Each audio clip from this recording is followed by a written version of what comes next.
This is the last in the mini-series about transport in England. We've visited canals, airports, disused railways and even a transport museum. This video was taken at the 50th anniversary Duxford Airshow. Enjoy.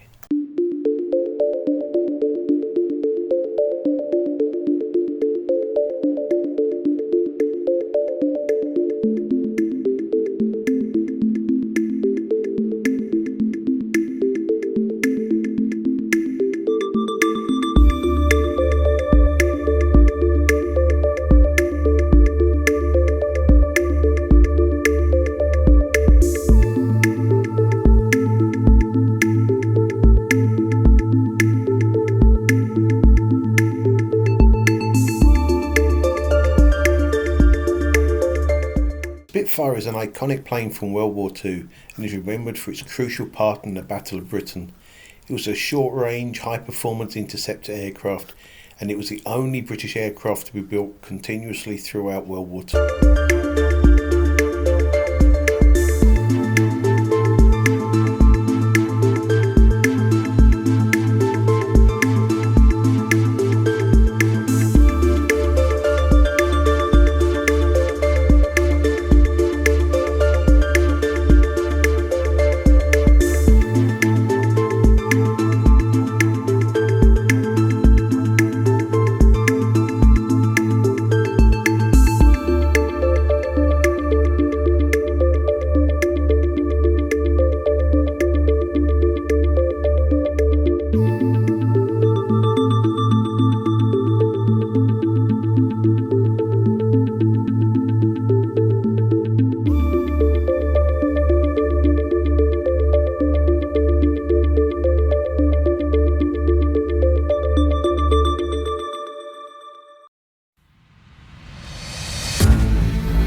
basket, and then when you jumped, your weight would then pull it out of the cone and the parachute would deploy. You just don't have the space to do that in the aircraft. And it's a very complicated canvas arrangement that goes over the top, and that would hopefully mean you're going to be okay. But yeah, they weren't issued in the First World War at all. It's not until the 1920s that Irving, the main company who manufactured our parachutes, they got small enough to be able to do it. So one of the most common furs that they had over the top was actually Siberian dog, because they're used to the cold. So that would be one of the main things. And obviously leather on the inside so I can grip hold of the various instruments. And then goggles on there, partly for the slipstream that's going to hit you, but just like in the Second World War as well, one of the problems that you might face is if your aircraft gets shot up, splinters and bits from the aircraft will ping about and go in your eyes. So that's what you've got to try and hopefully keep you nice and warm. There are no enclosed cockpits for aircraft in the First World War. The first enclosed cockpit that the RAF has is in the Gloucester Gladiator that doesn't appear until the mid-1930s. So that's all to come, yeah? So if I was getting ready for battle in the First World War, this is what a Royal Flying Corps pilot would typically look like. Does anyone have any questions? And I will attempt to answer you. If I don't know the answer, I will just make it up. At the end of World War II, control of Germany was split between the major powers. This included splitting Berlin between Russian and Western controlled. On 24th of June 1948, the Soviets blocked Western access to Berlin. The West responded by airlifting food and other supplies into the city, plus taking people out by air. The blockade ended on 12th of May 1949 when the Soviets re-allowed access. 101 people died due to the blockade, which was due to 25 plane crashes. The airlift cost 224 million, which is worth 2.8 billion in today's money. Concorde was the first supersonic passenger airline. It was built jointly by British and French companies. It first flew in 1976. Due to the noise, especially the sonic boom, it was restricted to exceeding the speed of sound only over water, which significantly reduced its routes. The extreme aerodynamic shape meant that the visibility was reduced during landing and takeoff, and so the iconic nose movement had to be included.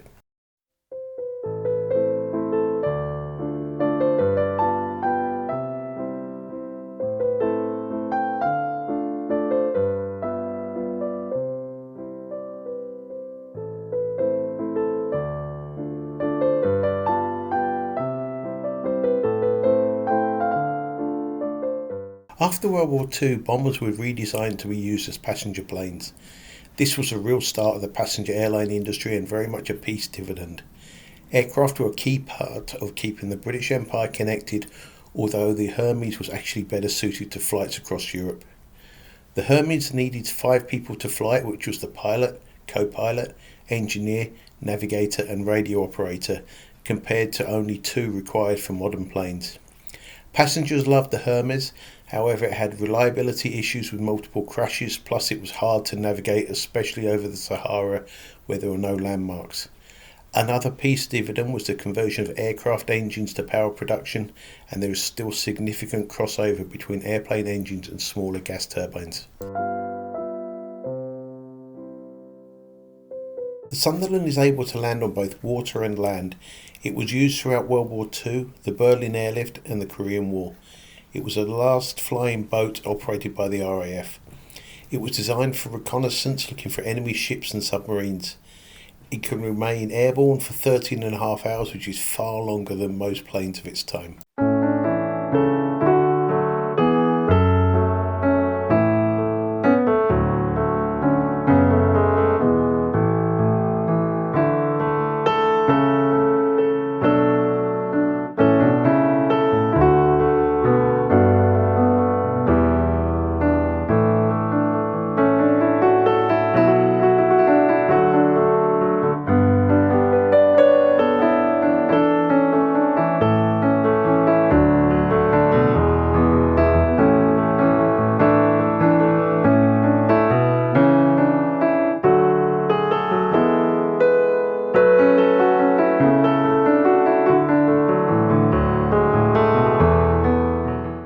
big air disaster happened just after Manchester United had beaten Red Star Belgrade in the European Cup in 1958.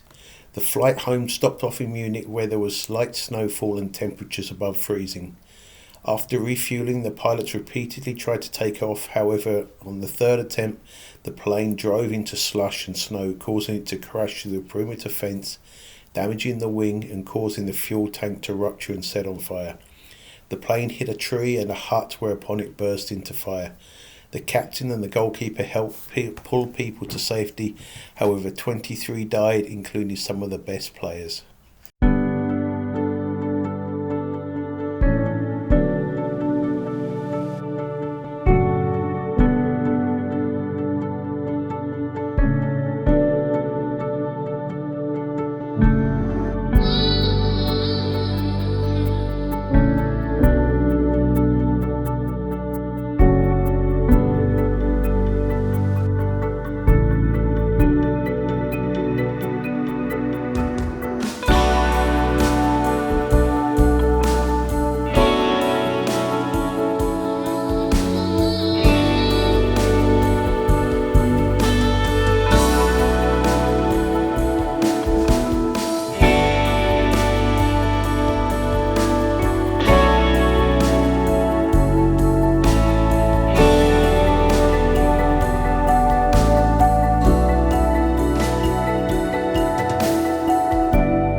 Do you remember flying on any of these older planes?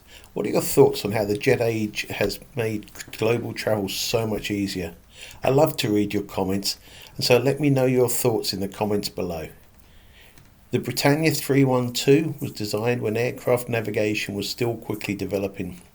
The skylight would have been used for navigating by the stars, something that seems unbelievable today.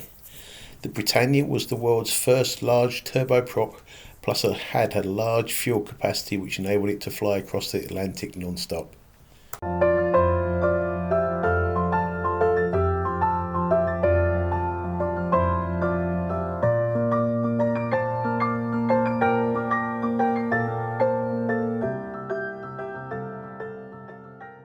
If any of you have ever piloted a plane, please tell me about your experience.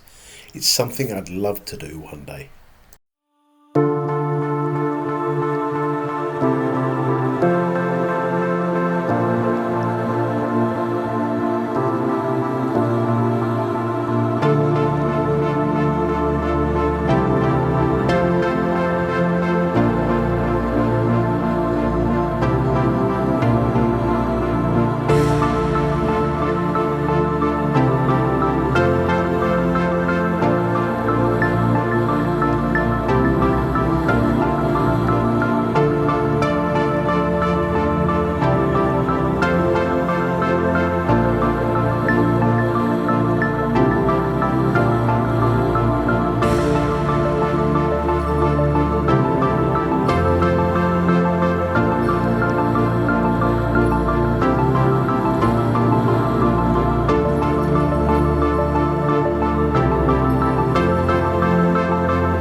The BAC 111 was the most successful wholly British-made aircraft with 244 sold.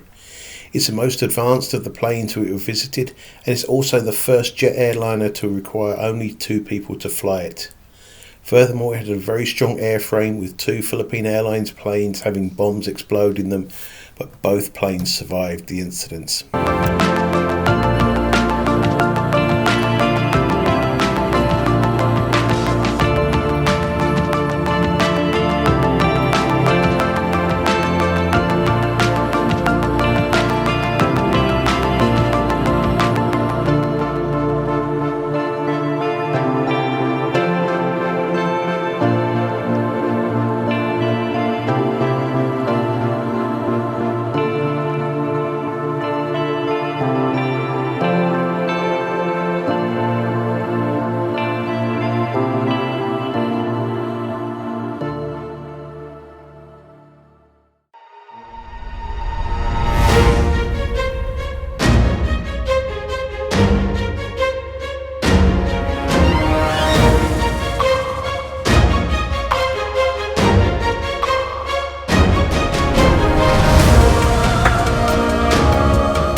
Thanks for having another flying visit to Ribble Rides. It's been a pleasure to soar so high with you all, but it's the end of this mini-series of English transport, so we really are leaving on a jet plane. If you've enjoyed this video, please hit the like button. The other 3 videos from this mini-series should be linked on your screen now. Next week will be December, and so something more Christmassy is coming your way. To make sure you don't miss future videos, please hit the subscribe and bell button.